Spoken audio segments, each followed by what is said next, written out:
Hi everyone, my name is Kathleen May and I am a woman who talks about her experiences with child sexual abuse, and tomorrow is my second ever keynote address on this topic. So I've been put up in a very lovely inn and I just wanted to show it to you because I think it's really neat.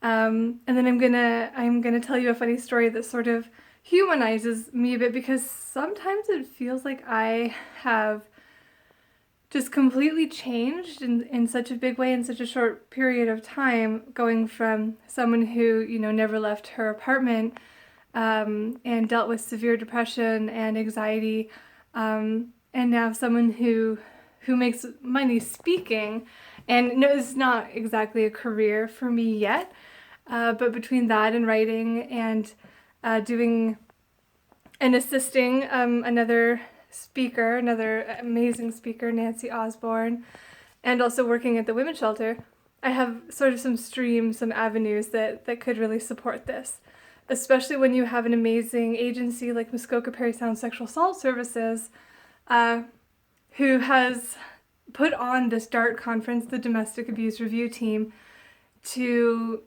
try to make change in our field, which is the field of violence against women. So they have been so supportive and so generous, and this is just a part of this. So I'm going to show you my hotel room. I'm not someone who stays in a lot of fancy spaces, so maybe you'll won't enjoy this as much as I am, but that's okay too. You do you. So this is my room.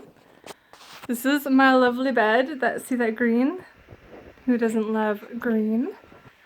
This is the TV I will never watch. Check out my view. Oh, isn't this beautiful? It's one day after the first day of spring. Isn't that fortuitous? Here's my little workstation with my coffee and water. Can't go anywhere without it. I'm here for 2 nights, so I have a dinner voucher for tomorrow night. My laptop, just in case I need to do any revisions. Now I really can't because I don't have a printer. And here's my speech, here's my talk. So I made it into a little book, so hopefully it will be easier for me to read if the pages don't stick together. So that's it, so let's zoom in on that.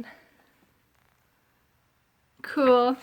Oh, I'm so excited. Oh, I was gonna close the closet door because I put all my mess in there so I could look like I was a person without a mess.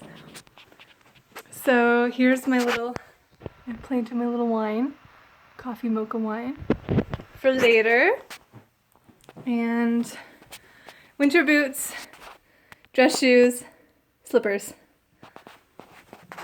And here is where I'm going to live for most of my time here. In this lovely bathtub with that lovely wine. Oh, and there's me. So, the story I want to tell you is a couple weeks ago, I went with Nancy Osborne to a keynote that she did in Barrie, and I'm her assistant. I'm her gopher, her setup and takedown person, and someone who promotes her work so she can focus on what it is that she does best, which is speaking. And she's an amazing woman to work for. She's so generous. Her insights are huge. Her support is invaluable, because she gives me a lot of feedback on speaking for myself as well. So it's been a long day. We're leaving Barrie, we're leaving the country club or whatever that we were, and we're gonna go back to Huntsville. And I realized that I've left my coat at the country club, and it was probably 1.5 kilometers of Barrie driving with me debating how much I wanted my coat. It doesn't really fit me that well. It's cute, it's green, it's a pea coat.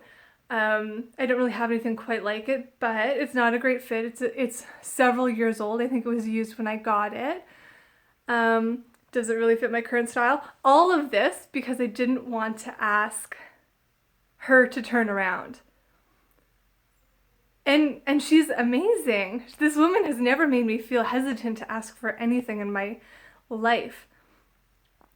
This was all internal. I was so afraid of just speaking up and saying, I forgot my coat. What does it make me look dumb? Has no one else in the history of ever lost their coat, forgot their coat?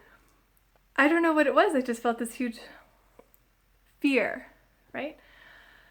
So of course I came to my senses and asked her to turn around so I could get my coat. But I just want to tell you that story because sometimes I feel like I have no connection to the person who I used to be, who used to live in fear, who used to live scared.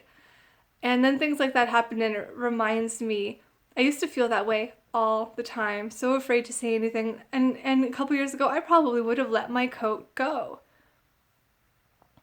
And that's really sad, right? Because Nancy would never have wanted that, right? She would want to turn around and get my coat so that I had a coat.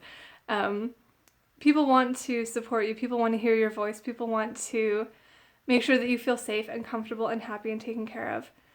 And that's what I want. So I have to believe that other people are the same.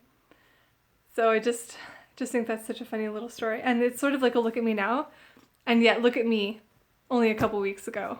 I am not completely over these issues that I used to deal with on a daily basis, but I deal with them less for shorter amounts of time, and I arrive more quickly at the destination of speaking up for myself and making sure that my needs are met.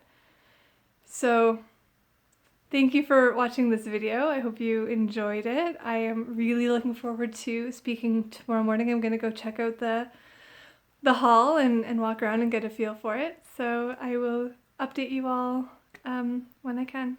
Thanks.